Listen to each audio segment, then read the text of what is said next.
welcome to Bits and Bytes, presented by NYPC, where we'll learn about the technology of tomorrow, today. Or yesterday's technology that we really didn't understand today.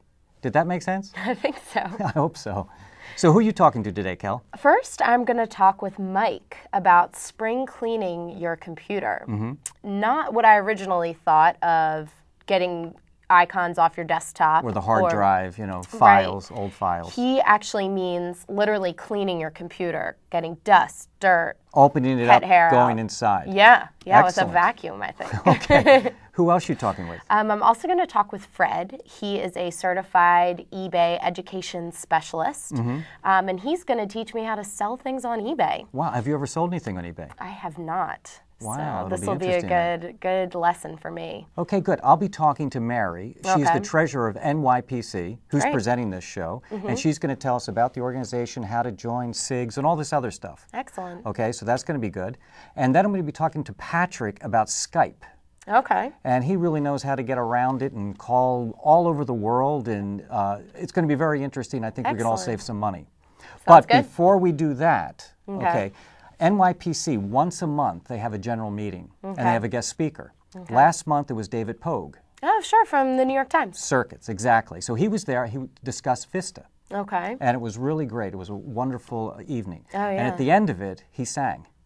No Do you way. believe that? He did a parody, yeah. I didn't know. To Sounds of Silence. It's really good, and we're going to show that at the end of the show. Excellent. All right, so everyone stay tuned, and let's show a little bit of David right now. Yeah. We are, in fact, running Vista already. Oh, good. Okay, so some degree of introduction and what the cool new features are would be welcome? Okay, great. Because I know a number of you are probably like going around installing it and consulting, and I don't want to bore you. But there's quite a bit different in Windows Vista. And by the way, what makes me a Vista expert? Well, I started out my career writing the Dummies books, blah, blah, blah for Dummies. And I wrote 7 of those, including a number of non-computer topics. I wrote Magic for Dummies. And you want to see a cool trick from the book? This is really great. You can all do it. It's the magician's warm-up. Okay, you all have to do this with me. Okay, put your arms out like this, back to back. Very good. Okay, cross them over and clasp. Like this, interlock your fingers.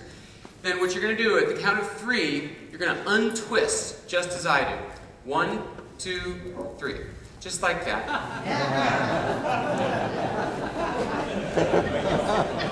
That's strange. This is so easy for me. Page 124. Welcome back, and welcome, Mary. Thank you. It's good to be here. Great, and you're the treasurer of NYPC, correct? Yes, the outgoing treasurer, actually. Okay, and what is NYPC? NYPC is a computer user group. Okay. For 25 years, we've provided a venue for computer users ranging from beginners to programmers to network with each other and learn from each other. For 25 years? Yes. What was the computer like 25 years ago? Pretty primitive. 64K of memory, a single floppy drive, no hard drive at that point. Wow, so it's amazing how quickly we've come. It really is. All right, now with NYPC, I know there's SIGs, and what is a SIG, and is it like a school, or you take classes, or what exactly is it? We have both SIGs and classes. A SIG is a special interest group where enthusiasts gather to discuss a particular aspect of computing. At NYPC, they range from programming SIGs like the Perl SIG, where they sit and present and discuss code, to the which is pretty hairy stuff. That's right. Okay. To the Tech Tips SIG, where they talk about hardware and utilities. All right. To the Beginner's SIG, where people are just learning. And I've taken the Photoshop SIG, so Yes. I've been down there for that. Yes, and we have a wide gamut of topics. And the SIGs are free. And the SIG are free, Right. but we ask people to become members Right. for a mere $45 a year, Right. and they can attend as many SIGs as they want. We could keep them busy every night of the week. And they should go to the website, right, to find out. How to join. Right, and to see all the SIGs and the calendar and how everything is listed. Exactly right. And a class, on the other hand, Right. is a formal presentation by a teacher on a specific topic, and the time frame is defined For example, the Photoshop class is 3 hours per session for 6 sessions. The digital camera controls class, which is fairly unique, teaches people to use their digital cameras. Which is great, because we use about 10%, right, of what actually can be done with the digital camera. That's absolutely right. I should go down for that one. Yes, it's really good, and it's lots of fun. That is 2 3-hour sessions. Right. And we have a programming class for people who are not programmers, getting started with programming using Visual Basic, which is an object-oriented language. Right. And that will run 8 sessions for 3 hours each. Wow. So we have a very wide gamut. Those are hands-on, and we also have some seminars such as how to search the internet. Mm-hmm. And for 25 years now, where are you located? Has it been the New Yorker for 25 years? Oh, no. We've been in the New Yorker for about 7 years. Okay. Where were you before that? Before that, we were really dependent on the generosity. So it moved around. Moved around. Well, Microsoft has an office, right, that you used for a while, which was very nice, because I went down to that one. Yes. Actually, Microsoft still hosts about 7 of our SIGs. Okay. They're very generous to user groups throughout the United States. And they provide software very often. They provide space in New York City, and they're one of the most generous vendors, actually. And if you become a member, you get discount on some of the software, right? Yes, we have an arrangement with an academic vendor so that you get academic prices on a variety of software. For example, Adobe's new Lightroom, which is $199 through April 30th, and then goes up to $299. The academic price is $99. Well, now you have to mention then the monthly meeting, which we just showed David Pogue talking about Vista, and the monthly meeting yesterday was Katrine Eisman talking about Lightroom. And I was there. It was incredible. $99. Amazing presentation. Well, you should tell everyone, go to the website, because we've got a lot to cover tonight, and we're going to show more of David right now. Yes. Which you were at that one, too. He was wonderful. Yes, very good. Everyone's going to go to the website, and there's an email and all that. They can get all the information right there. Absolutely right. Thank you very much, Mary. You're very welcome. Well, let's show a little bit more of David. Anyway, so let's talk about Windows Vista. 5 years in the making, 50 million lines of code, a lot of stuff moved around and renamed and changed and added, and it can be a little confusing at first. There's actually, in the back of this book, there is actually, I mean, look, I'm not here to hawk books, but I'll just mention this. In the back, we actually have something called the Where'd It Go Dictionary, which is an alphabetical listing of everything that you won't be able to find. And it tells you where it wound up in Vista. The Vista product is killing me. Something's digging into my step in the... Which side? Okay, cool. So there's actually... the product manager told me, point blank, that deep within Windows, there were options that literally did nothing. He told me this, the Microsoft guy. That is, when they wrote Windows, you know, back when Madonna was a brunette, they just keep adding on. They kept piling on for years, and Microsoft never had the guts to go in and purge, like really gut the thing and remodel it until this came along. And so there were these features and checkboxes that just limped along from version to version long after everybody had forgotten what they even did. And indeed, Microsoft itself admitted that there were some checkboxes that did absolutely nothing. And this was a real drag. I also wrote a Windows XP book, and before that a Windows Me book, and before that a Windows 2000 book. And it was really awkward. You'd come across these checkboxes. It's your job to explain them, and you don't have any idea. You know, so you just kind of punt. You just kind of... Freen diopter mode. Freen diopter mode checkbox turns freen diopter on or off. You know, and like that's all you can say. Hi, Mike. What are you Kelly. doing How here? are you? Good, Welcome. good. You know it's spring. Yes. You might not think so with the weather, but it's crazy weather. But when it's spring, you have to do some spring cleaning, right? Right. Well, and like your car, you got to take care of your PC. Yeah. If you want to get on eBay, if you want to do YouTube, you got to take care of your baby, right? I know, but you know, I think many people are watching this and saying, I would not go near my computer with these things. Well, it's not that terrifying. Actually, all you have to do is take a screwdriver, drop your screws, and take off a couple of screws in the back here. Okay. And then you just take off your cover. All right. And what you want to see is whether or not your cats and your dogs have been having fun, or you've collected a bunch of dust mites like this here. You see all this dust in here? Yeah. So what do we do about it? What we could do is buy one of these little vacuums you can pick up at any hardware store for about $15. Okay. You turn it on, and you just vacuum away. Get rid of all that dust. Wow. You see? Now what about...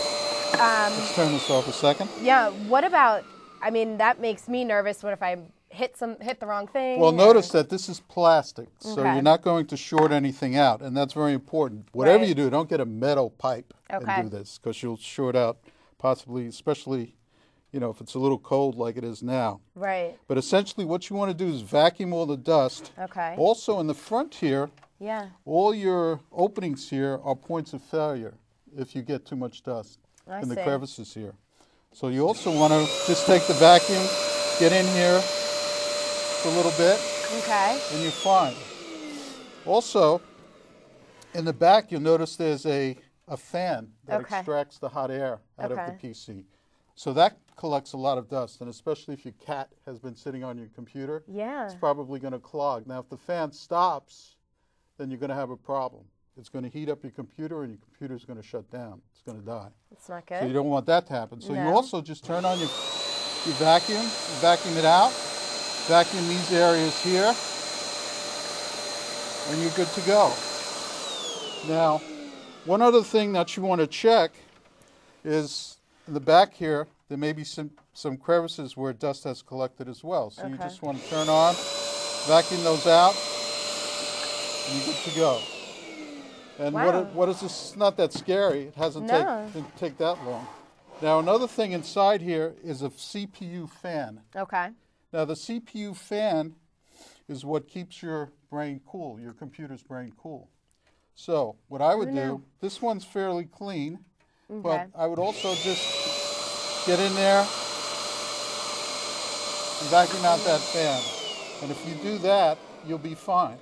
And your computer will be happy, and it'll keep you going. That's excellent. Now, most computers that you open up will, be fairly similar, so people can recognize their well, fans this is pretty a easily. fairly older vintage model. Okay. So, but the new ones have what's called a clamshell case, and they're toolless. You don't even have to bother with the screwdriver. Oh, So you just open it up, and it's good to go. excellent. Now, how often would you clean this? Spring cleaning every 6 months. Every You're good 6 to go. months. If you have a lot of cats, if you have a menagerie of cats, I do it every 3 or 4 months. Excellent. And you'll be happy, and your machine will be happy. Great. Well, thanks so much, Mike. My pleasure. And now let's watch a little spring. bit more of David Pogue. So anyway, so Windows Vista I think is 1,000% better. I don't know how many of you are aware that I write this weekly New York Times column every Thursday, and oh, you do? Thank you very much, my sister. Also my email column, that's right. Anyone who wants to can get a second secret column that comes out by email to you on Thursday for free. And there's a weekly video, and the videos are very funny and they're very entertaining, and probably the biggest one of all, with 500,000 views on YouTube, is the one where I defended the accusation that Microsoft just copied all the Vista features from Mac OS X. Oh good, some of you saw this. The entire thing was just drippingly sarcastic. I would show, the new instant search feature. Hi, we're back. I'm here with Fred, an eBay education specialist. And Fred, my main question for you, we want to talk about selling things on eBay. There are millions of items on eBay every day. How do I get my item noticed? Well, the first thing, it's important to understand how the search engines find your listings and how to use keywords in the titles. Exactly. There's a whole tutorial on the eBay website about how to do this. Unfortunately, not everybody reads it because they still are using words in their title like wow and look with the @ signs, which don't bring any results from the search engines. I mean, there's nobody out there searching for wow or look. Exactly. I like to sell, one of the things I like to sell are Lionel trains. Keywords like Lionel, trains, toys. I specialize in selling photographic equipment, cameras, Nikon, photographic equipment. Being as specific as you can with the keywords that you use in your title, because the title is going to determine whether your items get found. If people can't find your listing, you're not going to sell anything. Absolutely, absolutely. Now, how do people learn more about this? I think probably by you talking about this, people are thinking of more questions about the best way to sell on eBay. So how are you incorporated with NYPC? I teach, one of the classes I teach at NYPC is called the Basics of Selling on eBay. Okay. This is a course designed by a company called PowerU for eBay. It comes with reading material. It's a very comprehensive course with hands-on registering, putting up the listings, and what you do after it's sold, getting paid, shipping the items, and all of that. And you can get more information on that at the NYPC website, www.nypc.org.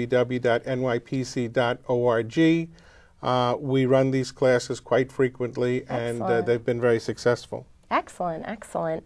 Yeah, I think people would be really interested in learning more about it, and probably specifically tailored to what they're looking to sell and kind of your suggestions. How long have you been an eBay education specialist? I've been an eBay education specialist now for about 3 years. I've been selling things on eBay for about 10 years. I also function as a trading assistant. I sell things for people, but mostly I enjoy teaching these classes, and everybody's really gotten a lot out of it, and it helps people get rid of the junk in their attic and their basement, and turn it into some money and take a vacation. Exactly, another source of income. Well, excellent. Thank you so much for your time. And now back to a little bit more of David Pogue. This new feature in Vista is something that you can't see. I've read online, Windows Vista is just a warmed over Windows XP. With eye candy. No, it's not. It is not. The big change is what's under the hood. Microsoft ripped the security guts of this thing open, raked them over the coals, and rebuilt them from scratch.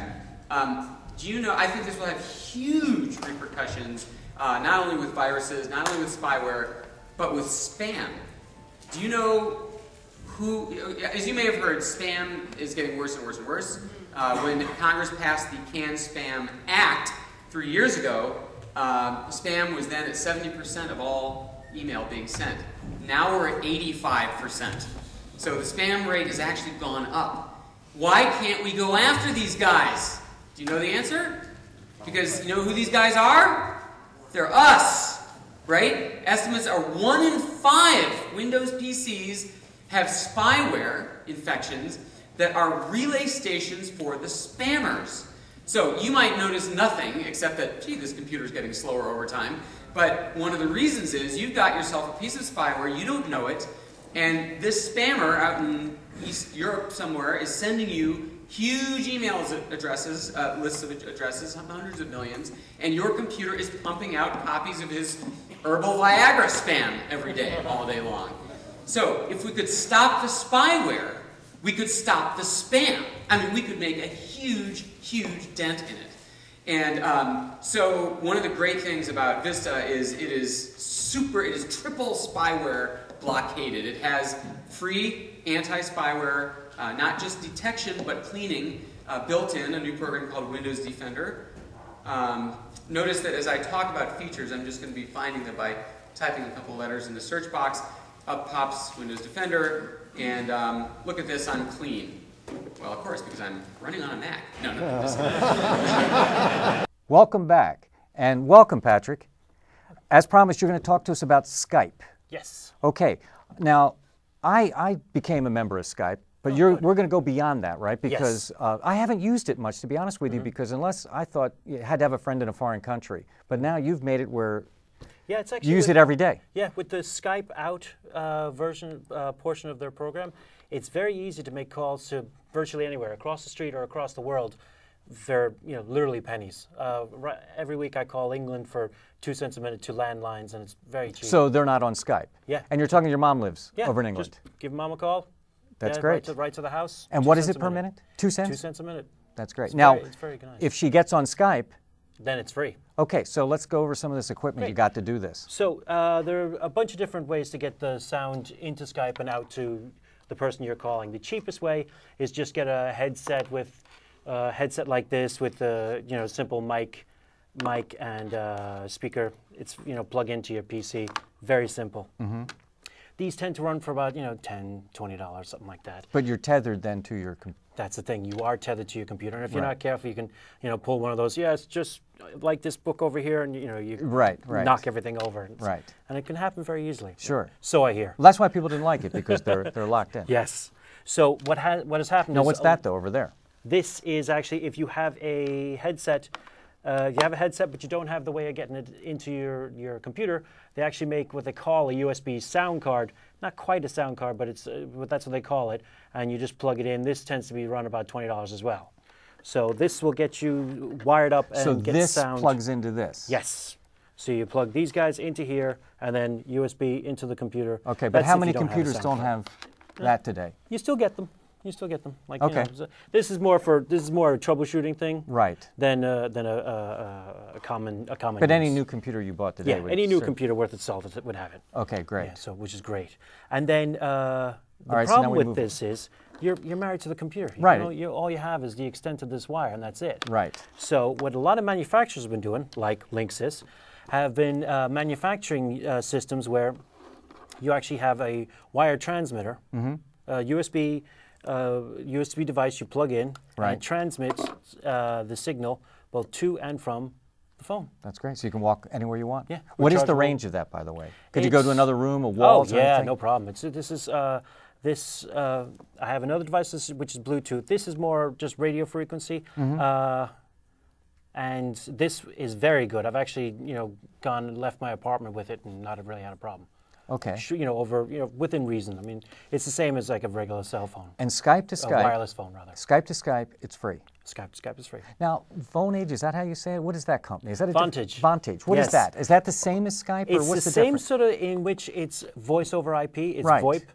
Except it's done by a different company, and that's a monthly fee. Right. Skype itself, if you're just going Skype to Skype, is free. And then if you wanted the unlimited calls to Canada and to US, that is $30 a year.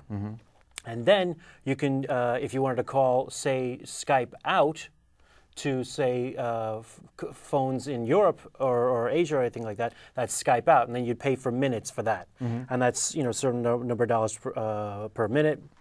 I think it's 2 cents a minute for the Skype out. And then, believe it or not, you can actually get Skype in, which is you can actually get like a 646, in the New York area, a 646 area code, and they can call you, and you'd actually get the call right to your phone. So if you can log into Skype, say you're traveling and skiing, you can log into Skype and get your calls from there. Okay, great. It's very impressive. And what's this? This is a travel unit that we're very happy with. It's USB, works from both Mac and PC, and we'll have all the information about it on our website? Show notes. Yeah. Thank you very much, Patrick. This is great. I think that's the way the world is heading, don't you? Yes, I very much believe so. How many members? Last question. How many members? Millions. Millions? And every day more? Yeah. Thank you very much, and go to the website, find out more about it. Well, I think that's our show for today. Yeah, and it was a lot of fun. Did you learn anything, Kelly? Oh, tons of stuff. Yeah, it was pretty good. Now, we're going to be doing this once a month. Excellent. To find out when we're on, you got to go to www.nypc.org.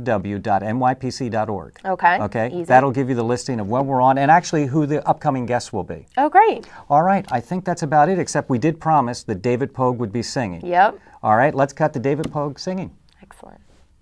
So ever since I sort of quit the Broadway business, I've tried to keep my toe into music and theater in any way I can. I'll be using the Apple Power Music Stand. Only 5 pounds, or 12 if you install Microsoft Office. Okay, so I wound up writing new words to old melodies to sort of spoof out the technology industry. And so if you'd like, I'll do a couple of them. Do I have perfect pitch? No, I do not. Hello, voicemail, my old friend. I've called for tech support again. I ignored my boss's warning. I called on a Monday morning. Now it's evening and my dinner first grew cold and then grew mold. I'm still on hold. I'm listening to the sounds of silence. I don't think you understand. I think your phone lines are unmanned. I punched every touch tone I was told, but I've still spent 18 hours on hold. It's not enough, your program costs too much, and it's the ugliest thing alive.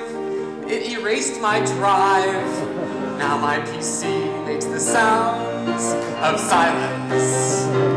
In my dreams I fantasize of wreaking vengeance on you guys.